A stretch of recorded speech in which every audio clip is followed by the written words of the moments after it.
Bincang Kopi. Dari kopi, jadi cerita. Dipersembahkan oleh Pillow Coffee.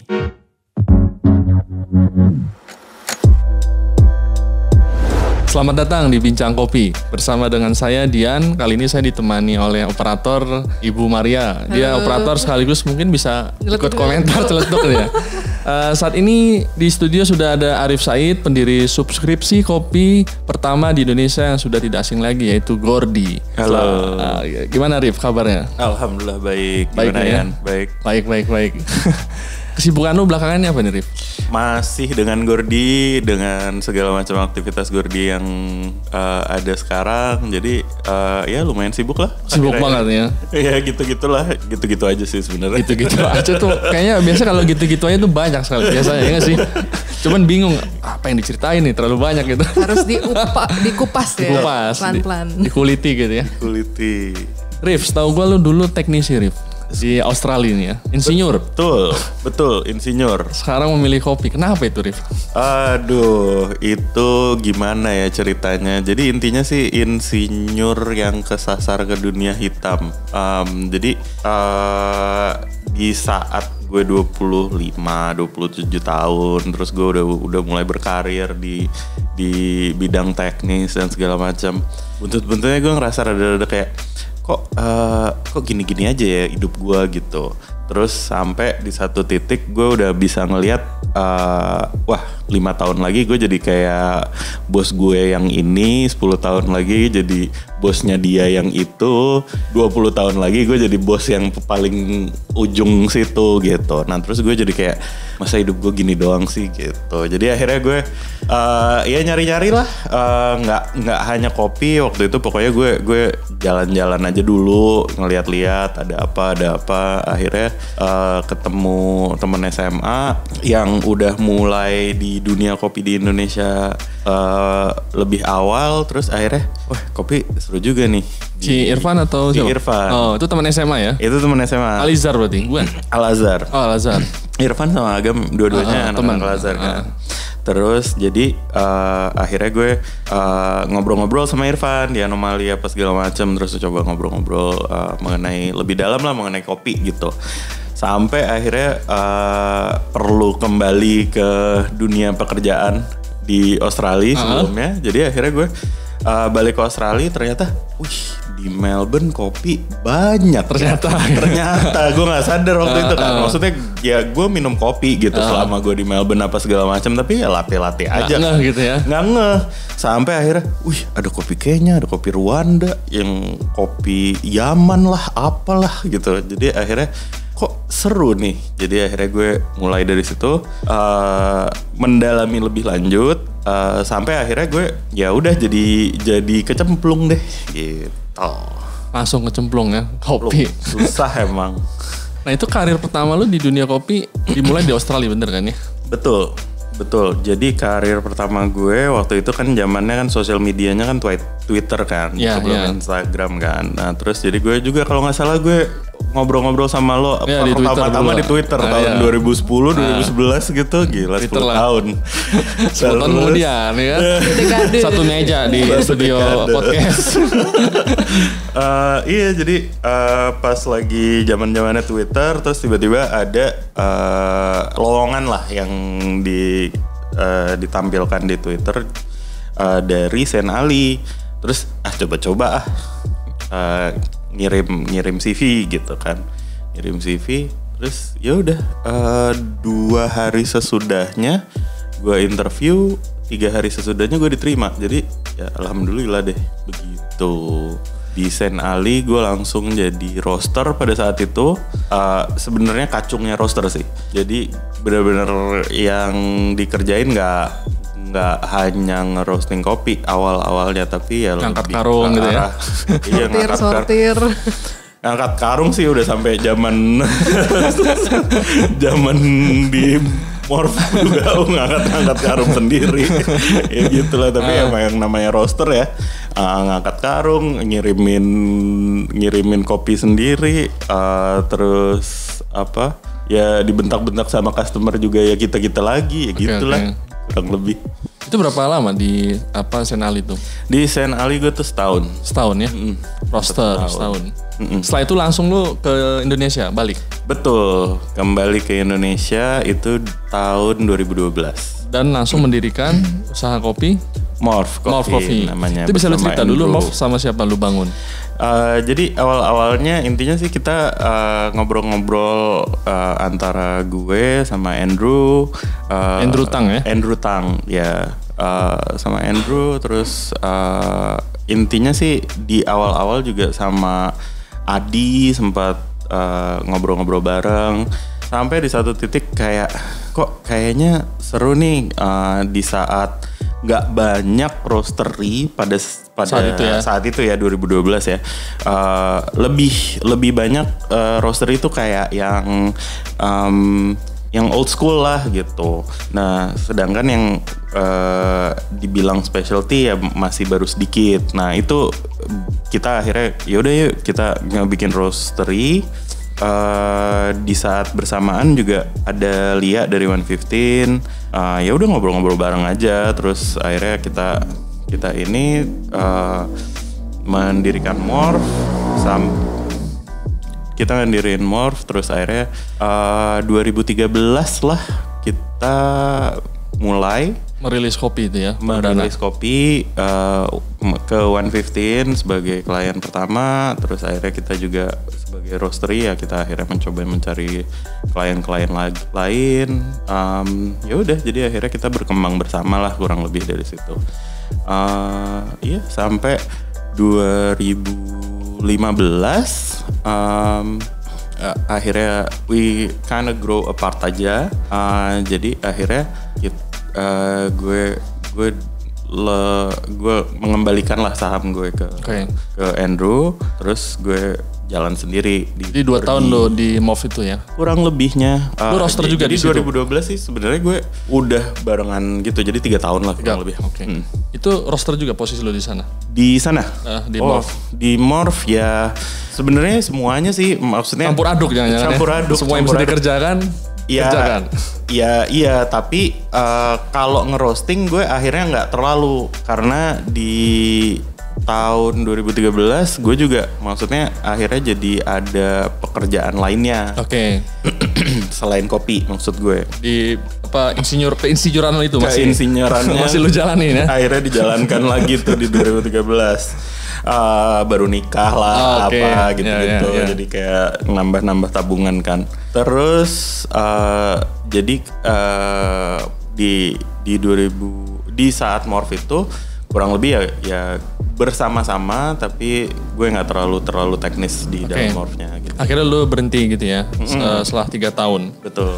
Lalu mendirikan Gordi. Betul. Nah pengalaman lu di Senali sama di Morph itu apa perbedaannya, Rif? Kan sama-sama di dunia roasting juga kan? Betul. Kalau dibandingkan Indonesia sama Australia?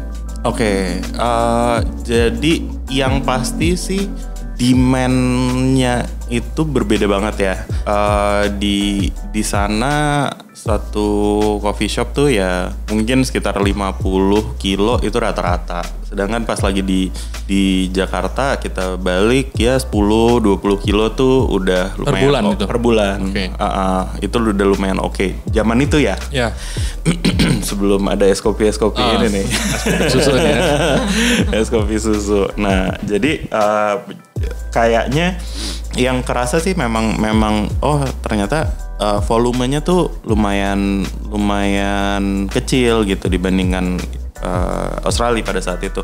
Tapi kita juga ngerasa sebenarnya Indonesia tuh ya on the right track aja sih, tinggal beda berapa tahun doang gitu sama Australia, sama Melbourne terutama gitu di Jakarta. Dan gue cuman bisa ngomong gue nggak bisa ngomong Indonesia keseluruhan gue karena di Jakarta waktu itu ya. Karena gue selama ini kayak di Jakarta doang gitu kan.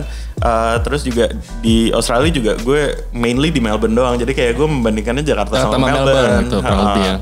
Jadi kurang lebihnya gitu. Inspirasi Gordi, Rif. Kok mendadak lo dari roaster tiba-tiba bikin layanan melanggan biji kopi gitu? Iya. Bisa cerita tuh sejarahnya itu loh. Gordi ini ya. Mungkin penggemar pengen tahu juga kan? Siap. Jadi sebenarnya sih alasannya simple aja sih pas lagi saat di 2015-2016 itu gue ngedirin Gordi itu pemikirannya gini, oh kita susah juga nih untuk ngomong bahwa kopi kita paling enak karena roastery di luar sana lagi berkembang banget, terutama di Jakarta di tahun 2015 itu udah yang tadinya bisa dihitung jari kayak cuman Anomaly, Caswell, Morph dan kawan-kawan. Sekarang udah mulai ada Tanah Merah, ada Gianti, ada ya macam-macam lah. Terus dan menurut gue ini semua tuh kayak enak-enak gitu, nggak ada yang nggak enak. Kopi mereka Kopi gitu ya? kopi semuanya di industri okay. ini. Tapi masalahnya adalah kayak demand-nya nggak segitunya. Oke. Kayak konsumsinya gitu. Okay. Jadi gue ngerasanya di saat yang bersamaan udah mulai nih ada banyak juga yang kayak roastery ya bisa dibilang kayak ngeklaim specialty terus tapi akhirnya buntut-buntutnya kok tapi gue nggak bisa bilang apa gitu. Susah gitu untuk minumnya gitu lah kurang lebih pada saat itu ya. Nah terus jadi jangan-jangan ada kebingungan di pasar sana, gue mikirnya barangkali gue bisa bantu untuk mencoba memilihkan ini nih yang gue bilang enak gitu. Purely sesimpel itu sih. Gue cuman pengen ngomong bahwa kayak lu udah tahu belum nih ada roastery di luar sana, ibu-ibu yang istilahnya pindah dari korporasi terus jadi roaster terus akhirnya dia mengeluarkan kopi yang menurut gue enak gitu. Cerita ini nih yang susah nih menurut gue yang akhirnya nggak banyak orang dengar. Nah gue pengen ngangkat cerita itu tuh dengan Gordi. Gue pengen bilang bahwa lu tahu nggak bahwa di siapa ada roastery di Bandung yang dia bikin roasternya sendiri tapi nggak pakai kayu arang gitu ya? Yang pakai kayu arang. Kan gue itu kan cerita yang sangat menarik gitu kan. Udah gitu nggak hanya itu, rasa kopinya tuh enak banget. Oke. Kayak gue kalau misalnya gue subjektif ya dalam artian kayak masa iya sih kayu arang gitu. Pasti bau asap lah, pasti bau ini, pasti itu. Jadi kayak kita suka kadang-kadang terlalu ada meremehkan lah gitu. Either meremehkan atau terbatas dengan mindsetnya kita selama ini gitu. Dan akhirnya dengan Gordi gue bisa kayak minta tolong orang lain nge-set up cuppingnya, sampel apa adanya, dan blind aja. Terus ya udah gue cobain gitu. Dengan kayak gitu ternyata, wih ini kok enak banget gitu. Dahsyat ya rasanya. Di luar dugaan ya. Di luar dugaan. Tanpa gue tahu ya, maksudnya gue ngelihat itu, ini Indonesia ada yang kayak begini nih kopinya. Sebatas itu doang gitu. Sampai akhirnya pas lagi gue tahu dipakai areng, gue kayak, hah? Yang bener. Jadi ada begitu-begitu lah ya. Ini cerita-cerita ini yang gue rasa Gordi ingin angkat. Tidak hanya dari sisi roasternya, tapi juga dari sisi kayak petaninya, dari sisi processing baru. Karena kan sekarang juga zaman eksperimental nih processing dengan segala macam kompetisi yang berjalan gitu kan. Jadi gue ngerasanya nih kalau misalnya inovasi ini dirayakan dan kita mengangkat cerita-cerita mereka. Gue merasanya sih ini lumayan akan berdampak kepada apresiasi terhadap kopi Indonesia in general gitu. Dan itu berhasil tujuannya sejauh ini? Sejauh ini masih merintis Pak. Masih merintis. masih menunggu. Apa kendalanya? Nggak tahu. Soalnya gue juga gue ngerasanya titik berhasilnya itu terlalu tinggi gitu kali ya. Oh lo apa sih lo bisa bilang ini gue berhasil Gordi, titiknya di mana? Ketika lo bisa bilang Gordi ini telah berhasil. KPI. Kan sebelum dia bilang tinggi banget kan, gue pengen tahu juga gitu kan.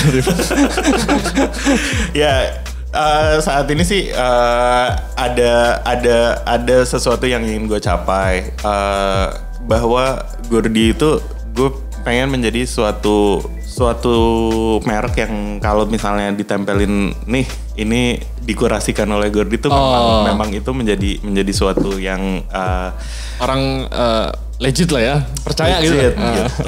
Nah, itu masih dalam proses lah. Okay. Tapi ya mudah-mudahan kita berusaha untuk melakukan pekerjaan apapun yang pokoknya kita mengkurasi, kita mencoba mencari kopi-kopi enak, kita mencoba menceritakan segala macam cerita di belakang kopi tersebut, dan harapan gue sih maksudnya ya kita bisa sama-sama mengembangkan industri kopi Indonesia.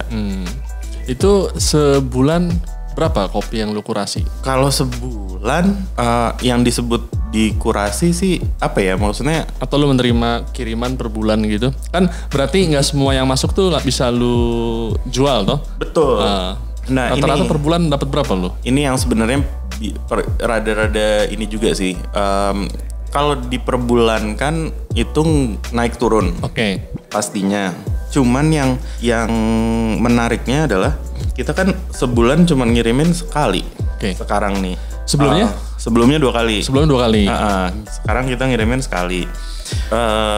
Nah, di saat kita ngirimin per bulan sekali, berarti kan kita cuman bisa ngirimin 3 jenis kopi yang berbeda atau 3 roaster yang berbeda juga gitu kan.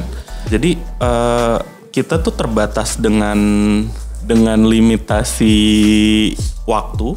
Berarti cuman ada 12 bulan dalam setahun. Berarti kita cuman bisa milihin 36 kopi ya kopi per tahun. Sedangkan di Jakarta dan sekitarnya 2 tahun lalu aja udah ratusan roaster gitu ya. Ratusan roaster di Jakarta doang tuh. Yeah. Ini gue belum ngomong Bogor, Tangerang dan kawan-kawan di luar Jakarta ya.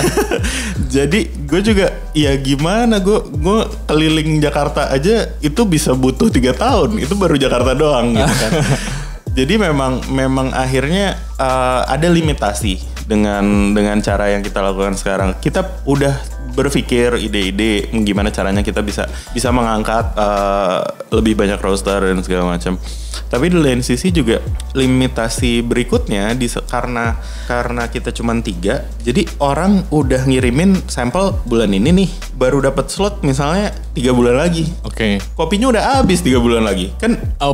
Oke nih waktu buat lo nih, habis bang kopinya gitu. Bisa jadi pernah gitu. Terjadi kayak gitu. Beberapa kali, nggak cuma sekali 2 kali. Oke. Jadi wah udah habis kalau kopi yang itu. Jadi memang ada challenges lah yang kita hadapin. Ini hanya gue malah seneng gitu kalau misalnya kopinya udah habis, berarti kan wah emang bener tuh kopi emang enak yang banget gitu ya. Jadi justru gue malah seneng. Kayak ada justifikasi juga gitu ya. Bener. Jadi ya insya Allah sih maksudnya kita berharap kita bisa mendapatkan model-model baru, cara-cara Gordi bekerja supaya bisa memastikan kedepannya kita bisa men-showcase cerita-ceritanya dengan lebih banyak roaster, dengan lebih banyak kopi. Itu dari 2 ke 1, apa kendalanya tuh Rif? Kok bisa berkurang pengiriman lo? Jadi gini, intinya sih untuk ngebikin cerita itu nggak gampang. Oke. Untuk ngebikin konten maksud gue. Oke. Lo sebagai Philo Coffee, gue sadar banget lo pasti bisa relate lah. Iya. Jadi pembuatan konten, pembuatan postcard dan seterusnya itu membutuhkan effort yang lumayan tinggi, logistiknya juga dari rosternya perlu ke Gordi dulu. Gordi memastikan semua sesuai, karena kan kita bisa ada beberapa paket kan, ada yang 100 gram, ada yang 200 gram, ada yang 50 gram bahkan dan seterusnya. Jadi memastikan logistik itu terjalani dengan seksama, itu gue ngerasanya kayaknya susah nih kalau misalnya perlu 2 minggu sekali. Jadi butuh orang yang lumayan banyak. Untuk ngurus konten, konten lu banyak juga ya? Pada saat itu iya. Dalam bentuk fisiknya gitu kan, mulai dari kartu lah, kardus ya kan? Betul. Dan sebagainya gitu ya. Nah ini yang akhirnya kita decide yaudah deh kita scale back di sini dengan harapan soalnya benar-benar kejar-kejaran terus gitu. Jadi akhirnya secara administrasi di back end-nya juga kita keteteran. Kita pengen nambahin ide-ide baru juga kita nggak ada tambah waktu. keteteran gitu ya. Jadi gitu-gitulah. Jadi akhirnya yaudahlah kita scale back di sini. Mudah-mudahan kita bisa menata lebih baik ke depannya. Kita bisa ngebikin sistem yang lebih baik sehingga pada saatnya mudah-mudahan 2020 ini kita bisa memberikan layanan-layanan yang lebih baik gitu. Jadi lu mutusin akhirnya sebulan sekali pengiriman supaya semua berjalan dengan baik nih ya. Berharapnya begitu, mudah-mudahan deh. Dan lebih baik memang. Alhamdulillah. Jadi sekarang kita ngerasa paling tidak lebih terkontrol dari sisi kitanya. Kita nggak terlalu kayak Gerasa gerusuk gitu lah ya. Gerasa gerusuk gitu. Jadi kita bisa mulai menata sistem kita. Ada cara kita memilih jadi lebih tertata, lebih terstruktur gitu-gitulah. Berapa roster yang sudah lu gandeng dari awal sampai sekarang nih? Nggak inget ya? Atau kalau ratusan, puluhan, nah gitulah. Mungkin biar gampang kalau detailnya. Oke. 100 lebih sih ada sih. Sudah ada ya 100 lebih. Dan sudah ada, itu sebarannya? Sebarannya alhamdulillah 2019 kemarin tuh kita ngirim sekitar 6.000 paket. 2019 6.000 paket. 6.000 alamat, jadi bisa jadi satu alamat itu bisa ada yang berulang gitu. Kalau dari rosternya sejauh ini yang didominasi dari daerah Jakarta tetap ya. Jakarta. Karena sebenarnya sih accessibility dan kemudahan kita bisa tektokannya sih antara kita. Tapi tidak menutup kemungkinan sebenarnya jadi kayak kita kan ada dua model nih sekarang, nggak hanya subscription aja gitu. Ada model yang dimana kita sistemnya tuh direct dari rosternya kayak semacam dropship lah kurang lebihnya. Jadi pelanggan beli lewat web Gordi, nanti yang ngirim langsung dari mereka. Roster bukan Gordi. Betul. Karena kemarin ini kalau misalnya udah dari luar kota atau melewati Gordi dulu, itu tuh ada limitasi waktu yang lebih lama karena mesti lewat kita dulu terus nanti mesti dikirim. Dan kedua bisa jadi nanti roast date-nya terlalu panjang. Jadi kita menjembataninya ya dengan sistem yang ini, mudah-mudahan customer bisa langsung mendapatkan dengan roast date yang lumayan sesuai waktunya gitu. Kurang lebih dengan cara-cara ini sih alhamdulillah sih udah bisa dibilang lumayan membantu lah gitu. Yang cara kedua ini atau gimana? Dengan cara kedua lumayan membantu, tinggal kita gimana caranya meningkatkan sisi kontennya. Oke. Di cara yang kedua ini karena kan langsung kan dari rosternya.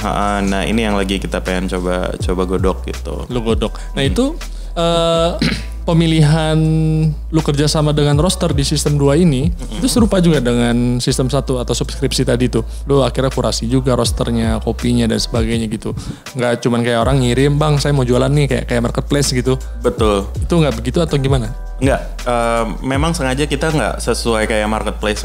Dan lebih gampang sih sebenarnya kalau marketplace lebih gampang pastinya.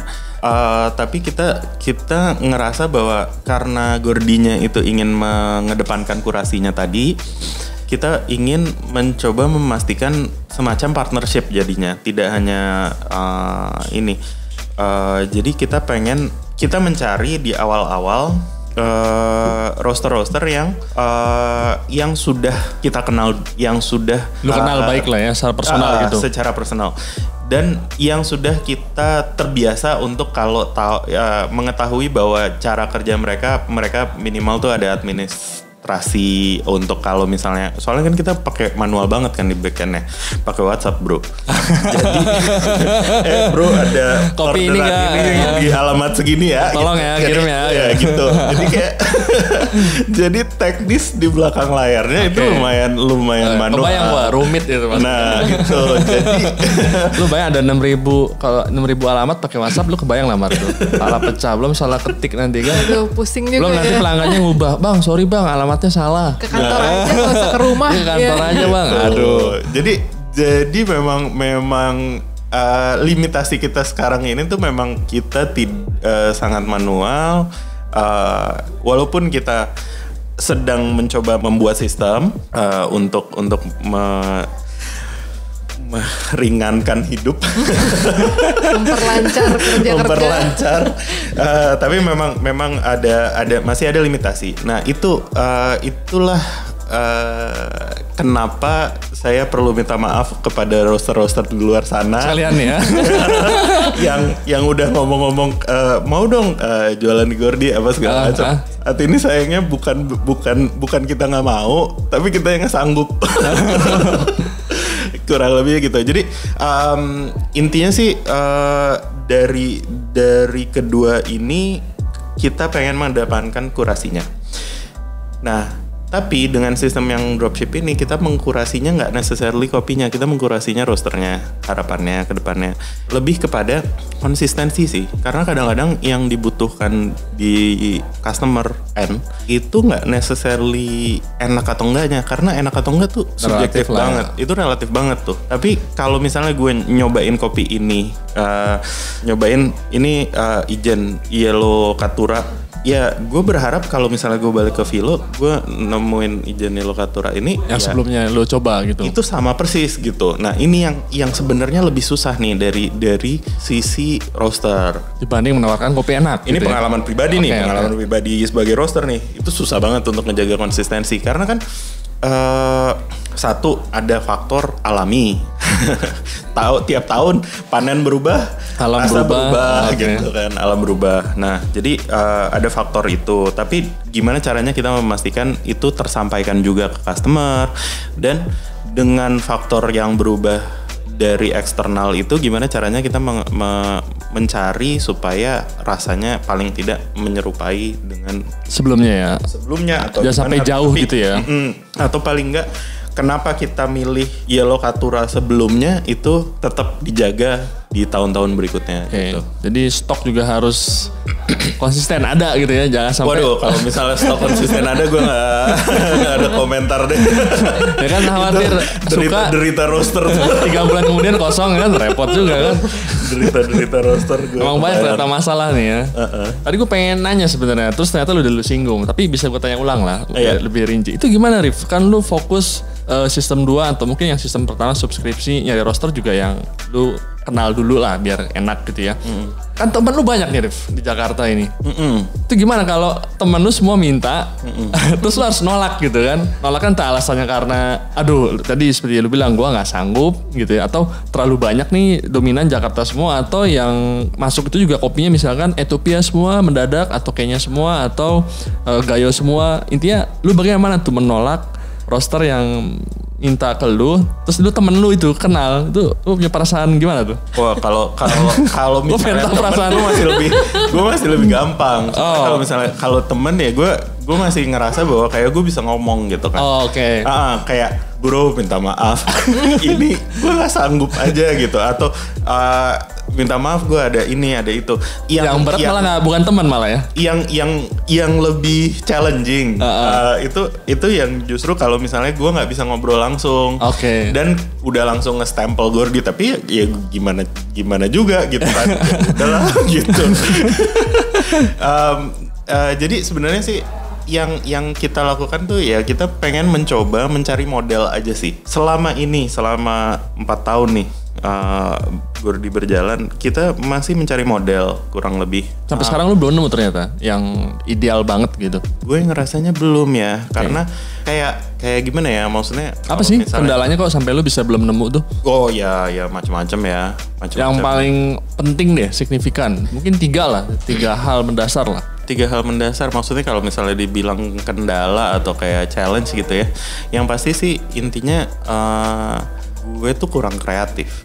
Gue nya pribadi. Kurang kreatif nih. Gue kurang kreatif. Ini menarik. Padahal Gordinya kreatif banget sebenarnya kan. Sebuah pelopor subskripsi kopi. Kadang gitu emang orang selalu gak puas ya. Ya begitulah. Jadi gue ngerasa ada kurang kreatif. Karena kan maksudnya ya subscription di luar sana juga ya banyak banget gitu kan. Nah jadi kita ngerasanya sih selain ini ada satu kurang kreatif, yang kedua tuh sebenarnya kurang sabar. Maksudnya gimana tuh kurang sabar tuh? Gue ngerasanya tuh bahwa ini tuh memang proses gitu. Ini memang proses yang perlu dijalanin, dan kadang-kadang ya kita untuk keperluan bisnis, untuk keperluan apa, itu memang ada kebutuhan lebih cepat gitu kan. Nah ini yang gue ngerasanya kadang-kadang ya memang butuh disabarin aja, karena alhamdulillah nih dari apa yang udah kita bangun, alhamdulillah nih kita udah mencapai sini gitu. Jadi kadang-kadang itu yang gue rasa gue butuh bolak-balik mengingatkan diri gue sendiri bahwa kayak sabar ya. Memang di luar sana seperti itu, tapi yang penting lo steady aja deh gitu. Jadi kayak yang buat Gordy, lo udah tahu lo kepengenannya kayak gimana, di luar sana jauh lebih cepat, tapi ya apa yang lo udah capai alhamdulillah kok gitu, nggak ini gitu. Jadi ini yang kayaknya gue mesti bolak-balik mengingatkan diri gue sendiri supaya sabar. Gitu, Pak. Udah kayak Sufi ya ternyata ya kopi ini. Kan gue bolak-balik ngobrol sama lu sih ya gitu. Walaupun setahun terakhir kita udah lama ya ngobrol. Ngomong-ngomong nih Rif, lu pernah nolak bukan karena lu nggak sanggup, tapi emang kopinya nggak sesuai dengan apa standar lu. Itu ya. Kejadian kah kayak gitu? Iya, beberapa kali. Sering? Beberapa kali. Yang paling parah menurut lo ada? Waduh, kalau misalnya gue ngomong kayak gitu nggak keinget sebenarnya. Okay.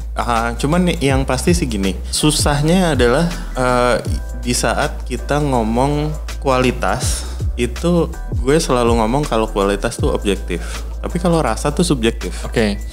Jadi gue selalu bolak-balik ngomong sama tim gue, jangan milih atau nggak milih gara-gara rasa. Bisa jadi kayak rasanya lo nggak suka. Gue pribadi nih, gue pribadi gue nggak suka yang wine proses, coffee gitu. Wine proses tuh gue nggak suka, gue pribadi. Tapi waktu itu bahkan natural proses aja ada yang nggak suka banget gue. Tapi semua orang tuh pada suka di tim gue. Natural, kopi natural nih. Kopi natural. Tapi buat gue tuh udah ferment banget. Jadi gue ya udah deh. Menurut kalian gimana? Ini enak, ini manis, ini apa gitu. Tapi gue yang kayak, aduh, tapi gue nggak suka. Ya udah deh, tetap di ini kan. Dan itu salah satu yang paling oke. Penjualan. Responnya. Respon dari subscriber kita. Jadi ya kadang-kadang memang rasa tuh subjektif, tapi yang kualitas tadi lu bilang objektif. Perlu kita coba dalami itu adalah kualitasnya. Jadi kualitas itu gue ngelihatnya sih dari biasanya dari balance. Dari balance-nya, dari acidity-nya tuh apakah dia terlalu ranum atau terlalu sepet gitu, kayak yang belum ranum gitu. Nah ini yang dari sisi ini yang akhirnya kita, sehingga di saat kita ngobrol sama roaster, di saat kita ngomong bahwa kita nggak mengambil atau gimana, paling enggak lu bisa ngajuin alasan. Kita bisa ngajak, yuk cupping bareng. Kita ngajak cupping bareng. Ini yang gue rasain di saat cupping kemarin. Bisa jadi rasa lo enak, tapi ada yang lebih enak juga.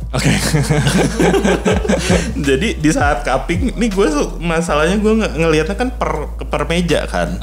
Per meja sampelnya ada, ya udah gue cupping bareng. Nah di saat itu gue yang mengakses berdasarkan penilaian kita. Nah penilaian kita simple banget sih sebenarnya. Gue bikin cuman cupping sheet asal 4-10 dan 4-10 ya. Tapi gue ilangin sweetness sama gue ilangin flavor, karena gue ngerasa bahwa sweetness sama flavor tuh adalah yang paling subjektif. Jadi gue ilangin itu, sisanya gue masukin, nggak ada yang kali 2. Ya udah kita berdasarkan itu. Nah di saat kita akhirnya cupping, kita ambil penilaiannya, kita masukin Excel spreadsheet, sehingga di saat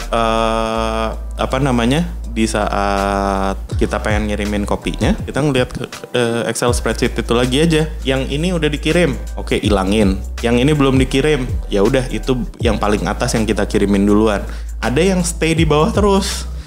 Nah itu nggak naik-naik, ya berarti kita mesti cupping ulang misalnya. Oh, lu masih ada nggak nih kopi ini gitu misalnya. Ya udah kita revisit lagi atau gimana. Kalau misalnya dia nggak naik-naik, cuman kalau misalnya ternyata dia tetap angkanya segitu-segitu aja, ya udah yang jadi akhirnya bisa jadi yang baru naik ke atas, yang lama tetap di bawah gitu. Jadi kadang-kadang kondisinya bisa macam-macam nih. Kenapa akhirnya kita nggak ngirimin kopi gitu?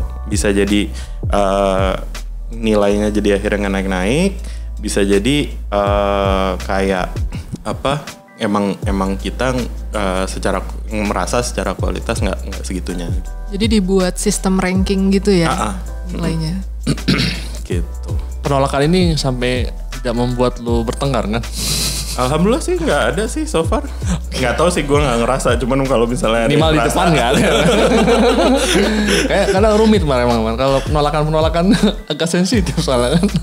Apalagi roster kan. Apalagi ya maksudnya ini kan seolah-olah kita mengkondisikan bahwa kayak kita yang milih. Padahal ya minta maaf ya, namanya bisnis modelnya kita kan kita pengen ngomongnya kayak gitu. Bukannya gue milih-milih, tapi gue kadang-kadang ya gimana dong? Stick to the plan gitu ya. perlu mengkondisikan. Sejauh ini pengalaman pelanggan terhadap layanan Gordi bagaimana, Rif? Responnya? Alhamdulillah bervariasi. Oke, bervariasi. Berarti ada yang puas dan tidak puas. Ada yang puas ya? dan ada yang tidak puas. Tentunya pastinya lah di semua. Kalau bicara banyak, lebih banyak mana? Yang puas atau tidak puas? Alhamdulillah sih gue ngerasanya kitanya lebih gak puas terhadap diri sendiri. Malah dari awal gak pernah puas mereka ya. Jadi kita mencoba memperbaiki diri lebih karena kitanya banyak gak puasnya gitu. Tapi alhamdulillah sih, maksudnya ada pelanggan yang sudah 2 tahun subscribe sama 2 tahun tuh. Subscribe sama kita nggak putus-putus gitu, itu ada aja gitu. Jadi alhamdulillah ada yang seperti itu. Ada yang ngerasa bahwa kayak Gordi nih udah beda nih karena satu dan lain hal atau apa gitu. Itu ada juga. Tapi ya setiap saat, dan menariknya nih yang gue alami di Gordi. Di saat orang berhenti subscription, waktu itu kita bolak-balik nanya, kenapa kalian berhenti gitu. Lu tanya juga kalau yang berhenti. Pas lagi ditanya, kebanyakan kopi di rumah. Gue bolak-balik tuh mikir, apa gue ngirimnya kebanyakan ya? Apa 100 gram itu kebanyakan ya? Gue pikir 100 gram udah gak kebanyakan kan? Ya bisa 5 sampai 10 gelas gitu kan itu. Nah, cuma 5 gelas doang itu. Kalau 20 gram deh. Nah, terus ternyata bukan masalahnya, kadang-kadang masalahnya bukan di kitanya, bukan di Gordinya atau di roasternya. Kadang-kadang yang mereka butuhkan adalah variasinya. Lo kalau misalnya pikir-pikir caranya si homebrewers atau ini, mereka itu kan bisa dibilang nih hobi nih. Ya, hobi kopi. Hobi mahal, Rif. Hobi mahal.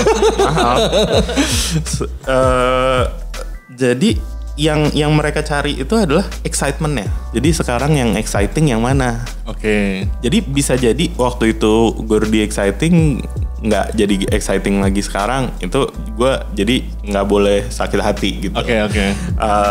Termasuk juga maksudnya ya roaster-roaster di luar sana bisa jadi ya yang naik daun sekarang yang mana? Eksperimental gitu ya. Atau apa. Jadi mereka nggak bisa memberhentikan diri mereka sendiri untuk mencari kopi yang exciting buat mereka sebagai customer gitu.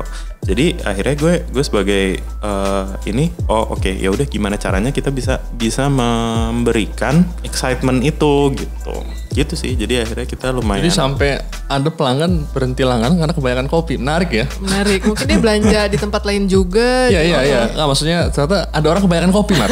Pelanggan di rumah. Oh banyak, nggak cuma 1-2. Iya banyak. Bolak-balik tuh kayak kalau misalnya ditanyain, pasti lagi kebanyakan kopi nih di rumah. Gue kayak, kenapa ya? Mau perasaan gue ngirimnya nggak banyak amat, terus tapi ya mereka nggak bisa memberhentikan diri untuk beli kopi lagi gitu. Banyak godaan soal di luar sana. Diskon. Ya, godaan proses kan lumayan kan. Iya. Kilo kan sekarang di mana gitu. Aduh. Luar biasa. Aduh. Kan tadi lu juga ada sistem 2 tadi tuh ya, yang roster ngirim langsung gitu.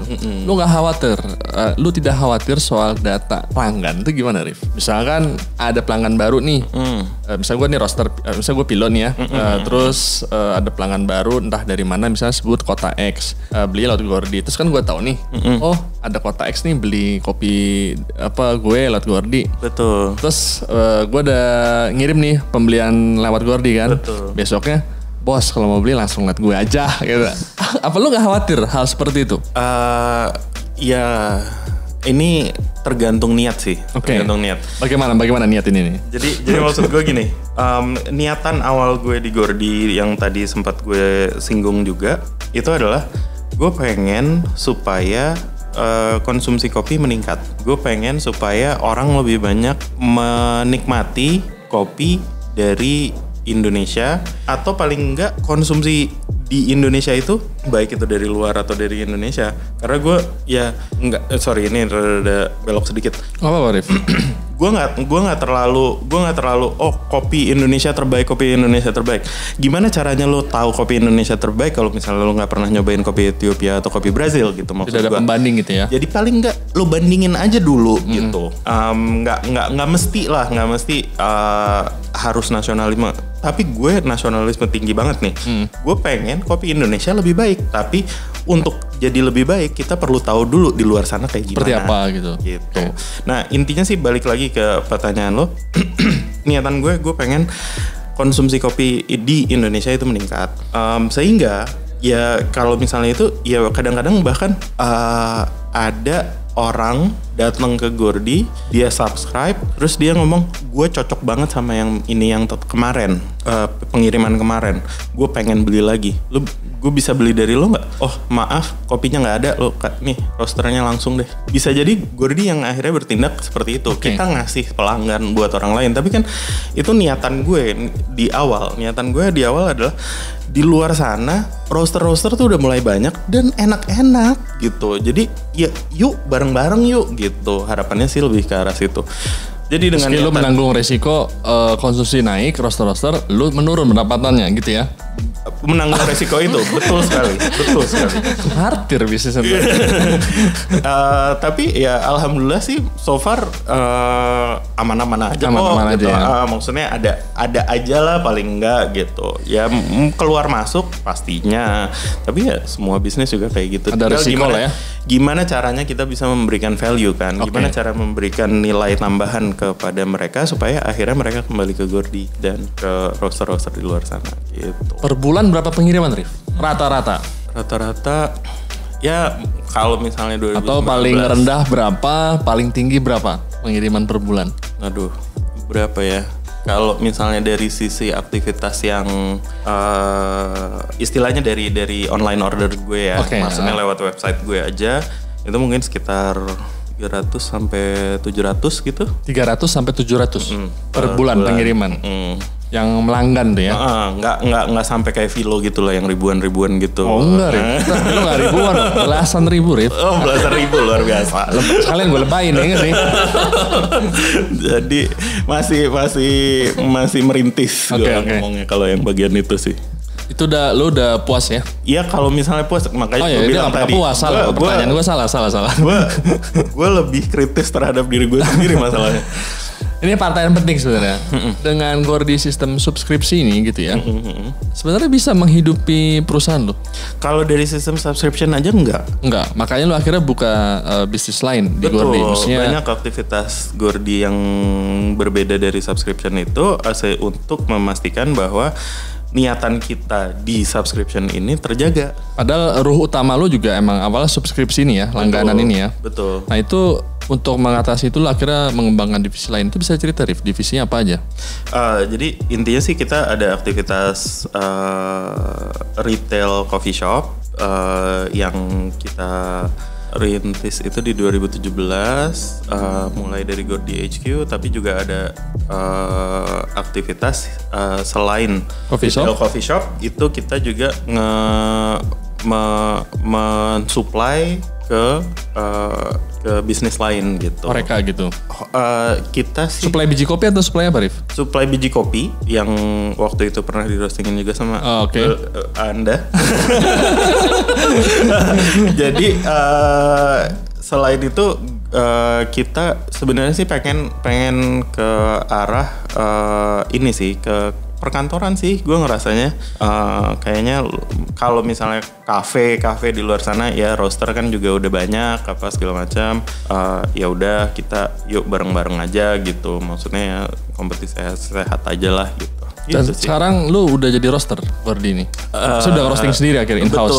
Betul, tahun lalu kita mulai nge-roasting. Oke, jadi sebenarnya kalau lu nggak ngembangin yang lain, subscription ini juga sulit ya?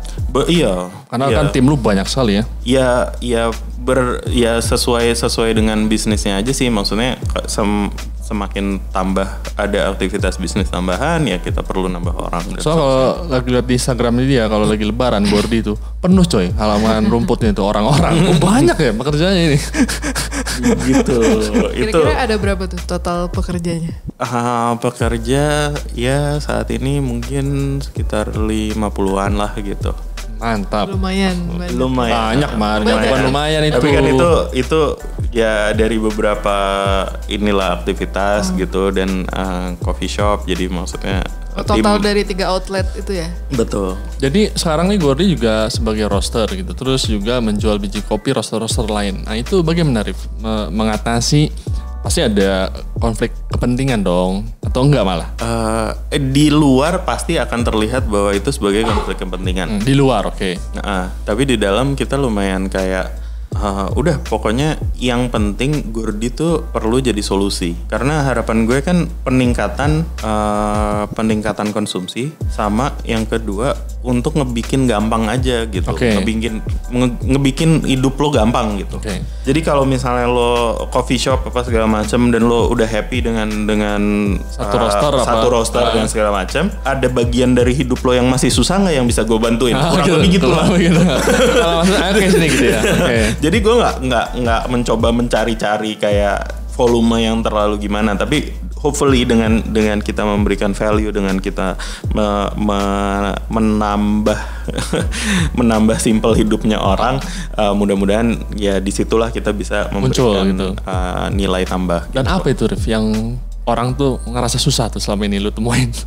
Ya sebenarnya sih yang paling gampang sih yang dari sisi kalau misalnya gini ya, yang kalau ini nyambung sama dari konflik kepentingan dengan roaster yang lain yang tadi ya. yang dirasakan di coffee shop misalnya, gue udah happy nih dengan konsistensi espresso blend gue dan segala macam. Tapi gue tuh ribet kalau misalnya gue mesti nyari-nyari filter untuk V60 gue. Istilahnya yang manualnya gitu Yang ya. manualnya. Soalnya kan dia pengen udah pengen aman. ada espresso juga, ada manual bar. juga, manual bar. Nah, manual barnya ini pengen ganti-ganti tiap 2 minggu lah, tiap bulan lah, apa dia kebutuhannya dia lah gitu. Nah, lu hadir untuk memudahkan itu akhirnya. Harapannya begitu. Oke. Nah, jadi di saat dia kalau misalnya perlu ganti-ganti kan mesti ganti-ganti roaster, mesti ngomongin roaster ini, roaster itu, kayak mesti ganti-ganti terus. WhatsApp-nya berarti banyak nih ya. Nah, daripada lu yang ribet, gue yang ribet aja. Gitu, oke. Gitu. Jadi lu tinggal Itu terima bisa, beres gitu ya. Gitu, Gak perlu nyari roster lain, gak perlu WA, gak perlu ini. Oke. Ya emang memudahkan. Pengennya begitu, tapi tapi ya nanti di perjalanan dengan waktu juga maksudnya selama perjalanan waktu ini ya ada aja gitu yang ribet-ribet lainnya tuh kayak udah gue pengen semuanya sama Gordy aja gitu. Nanti gue pengen espressonya juga ganti-ganti dari gitu. roaster. Enggak, ganti-ganti. Oh, bahkan roaster espresso juga minta diganti. Oke. Jadi ya kan gue kan yang ngikutin aja gitu. Ya kalau misalnya mau dari Gordy ada, kalau misalnya nggak dari Gordy juga nggak apa-apa gitu. Jadi karena bergantung gitu. permintaan aja gitu ya. Lu mau Gordy bisa, mau non Gordy bisa gitu ya. Gitu. Lebih ke konsultan gitu kah? Selama ini justru nggak ada yang konsultanan. Maksudnya memberi kemudahan. Memberi kemudahan. Ya apapun lah gitu. Palu Apa gada istilahnya ya? Memberi kemudahan istilahnya apa tuh ya? Penyenang. Kali ya? Penyenang. Nah ini Penyenang. merambah ke area yang berbeda. Nanti. Aduh, penyenang ternyata. Gitu Pak. Selama lu jadi roster nih ya ngalamin apa sih Rif yang lu ngerasa nih kok masalah ini nggak pernah hilang-hilang 1 dekade nih? Ada nggak Rif di hulu terutama? Waduh di hulu. Kan pengalaman lu bisa dibilang 1 dekade lah. Apa ya? Yang pasti sih ini ya, dari sisi gue ngerasanya dari sisi value creation yang ada di hulu. Kita ngelihat sekarang ini lumayan banyak kopi-kopi dari luar negeri green bean. Udah merambah di Indonesia lumayan banyak lah. Nah, kita tuh susah bersaing secara harga. Hulu nih ya. Kopi green bean di Indonesia, gue ngerasanya kayak susah bersaing secara harga. Gue bisa dapet misalnya kopi dari Brazil, let's say di bawah 80.000. Oke. Dari Brazil sampai Jakarta udah masuk ke gudang gue pula. Oke. 80.000 udah nyampe Indonesia gudang lo gitu ya? Udah nyampe gudang gue. Itu bisa dicari. Tapi kalau misalnya lo beli kopi dari Bandung, 80.000 tuh belum ongkir bro. Oke. Belum ongkir bahkan ya. Dan lu beruntung kalau bisa dapat dari Bandung 80.000 sekarang gitu kan, kurang lebih. Jadi ada gitu-gitunya. Yang gue rasa walaupun kita ingin dan ini gue yakin banyak banget nih yang bakalan komentar mengenai ini gue ngomong seperti ini ya, tapi ini realita pasar di luar sana ya seperti itu gitu. Harga green bean di Indonesia cenderung lebih tinggi dibanding negara-negara lain gitu ya, kurang lebih ya. Dan pada akhirnya juga ya di luar sana juga Indonesia mahal lah kalau misalnya gue beli harga segitu kita tuh akhirnya disamain sama Ethiopia. Yang gue ngerasa Ethiopia tuh negara terbelakang men.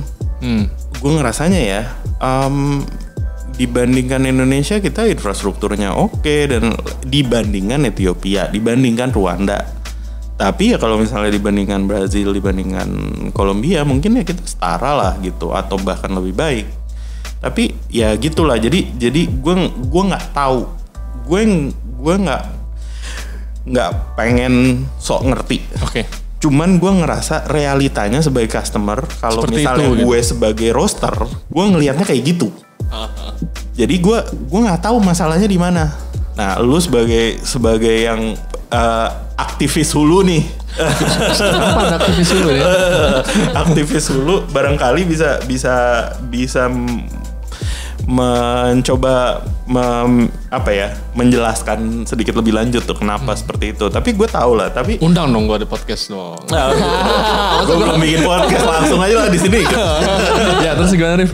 Jadi ya maksud gue dari sisi gue sebagai customer ya kayak gitu. Kalau misalnya dari sisi roaster, melihat hulu. Tapi kan gampang aja lo kalau misalnya kafe lo bisa komentar mengenai roaster. Kalau roaster lo bisa komentar mengenai hulu. Kalau misalnya customer enak banget sih kafe gini gitu, lo bisa komentar atau mengenai kafe. Tapi jadi gue nggak mau soal ngerti atau gimana, tapi intinya sih yang gue rasakan kok kayak gini ya, kenapa ya gitu. Itu sebagai tanda tanya aja. Apalagi emang kalau dilihat kan di sekarang ini ya sudah ada importir khusus ya kan, green bean luar. Misalnya udah ada importir lah di sini. Dulu mungkin kalau roaster mau ngimpor emang mandiri gitu deh. Mandiri, betul. Sekarang mah emang udah ada perusahaannya ya. Betul. Maksudnya tambah kurang bersaing akhirnya menurutku juga akhirnya. Dulu beli di Brazil walaupun lebih murah, cuman masih males karena harus ngurus sendiri gitu. Dan segala macam. Akhirnya orang tetap mau beli ke lokal misalkan. Nah intinya sih dari sisi gue ngerasanya mungkin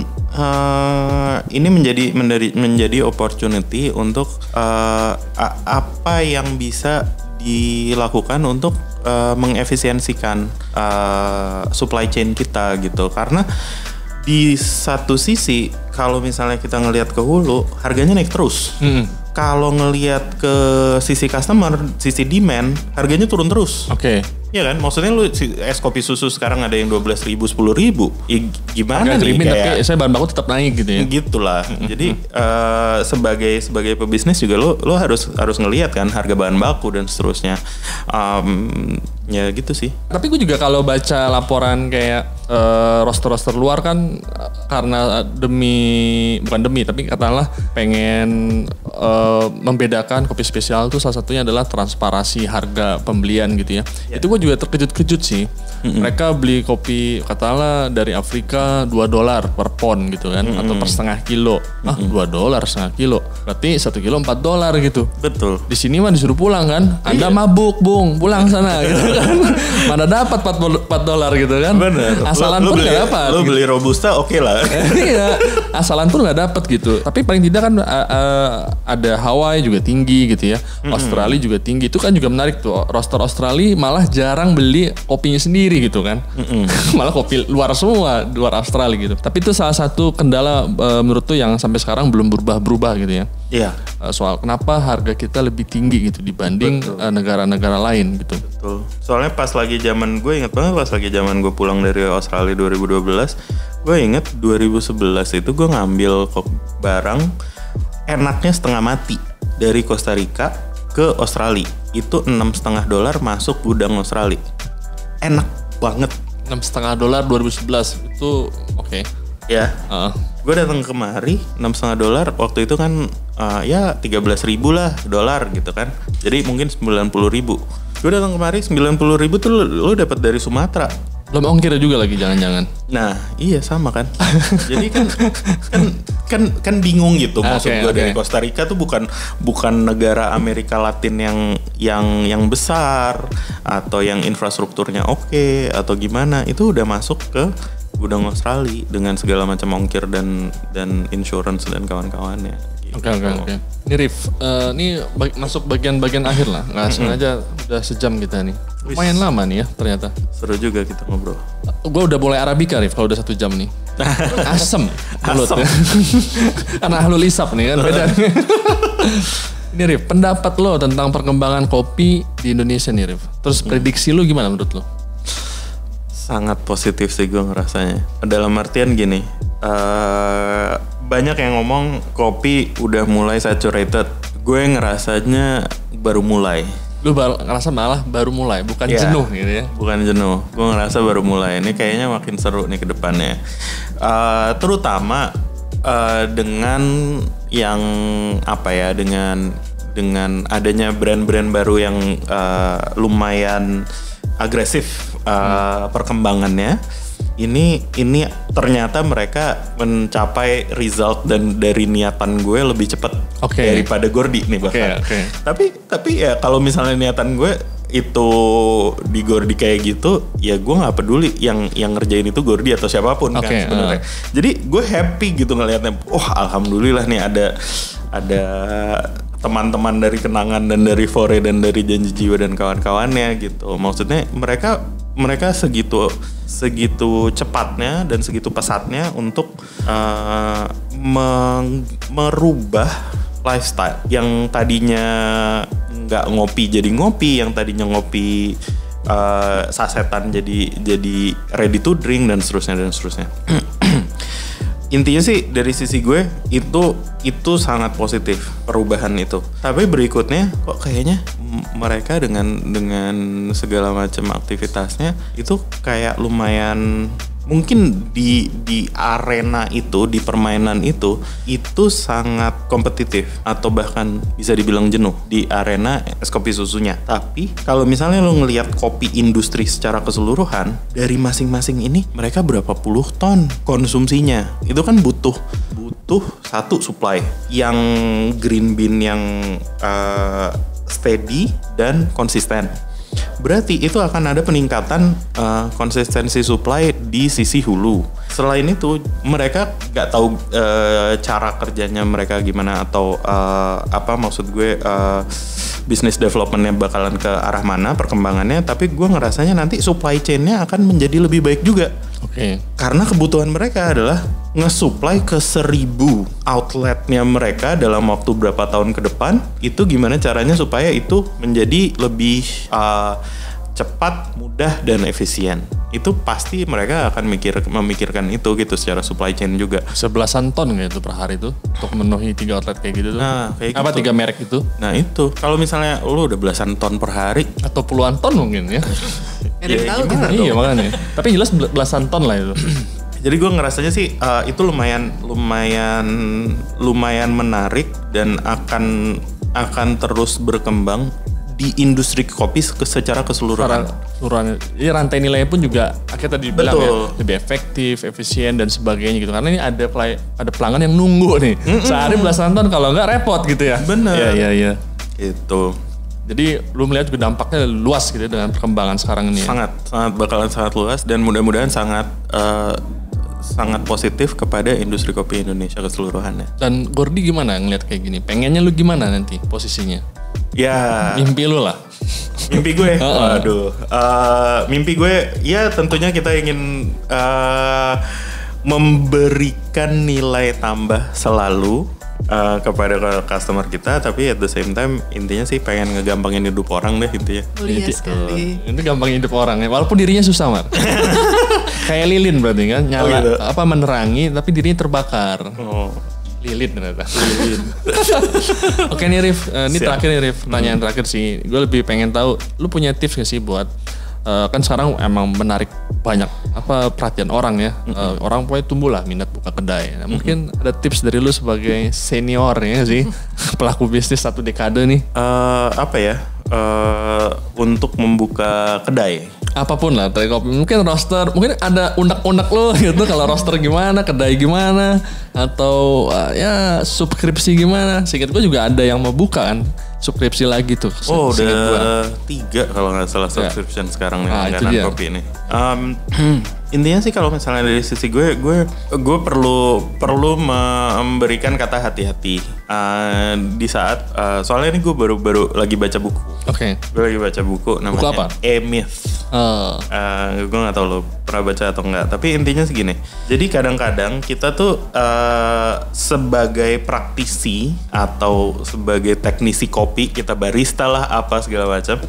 Kadang-kadang kita ngerasa bahwa kita ngerti kopinya, sehingga ya udahlah kita bikin bisnisnya. Oke. Ternyata itu 2 hal yang sangat Berbeda. berbeda. Bisnis dengan bikin kopi.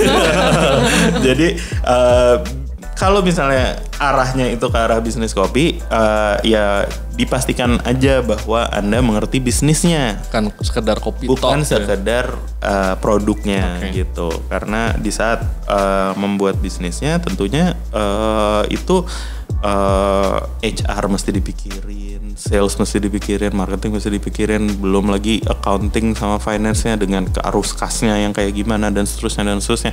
Yang menurut gue ini banyak buku-buku di luar sana yang sudah mengangkat isu ini. Jadi baiknya belajar dari pengalaman orang lain di buku-buku tersebut. Oke. Gitu. Ternyata cukup panjang ya cerita-ceritanya nih. Thank you. Atau lu mau masih pengen ngobrol lagi nih, Rif? Sesi 2 nanti mungkin sesi 2. Siap. Oke, demikian perbincangan saya dengan Arif Said dalam menjalani bisnis Gordy selama ini dan pandangan-pandangan dia tentang dunia kopi di Indonesia. Terima kasih Rif. Terima sudah kasih berbagi, ya. banyak sudah menerima saya di Philo Coffee. Ditunggu undangan podcastnya Rif. Siap. Aku panas-panas udah bikin podcast juga dong. Gitu. Amin. Oke Rif, terima kasih ya. Terima Oke. kasih, sama-sama. Terima kasih telah mendengarkan Bincang Kopi. Sampai bertemu lagi di episode berikutnya.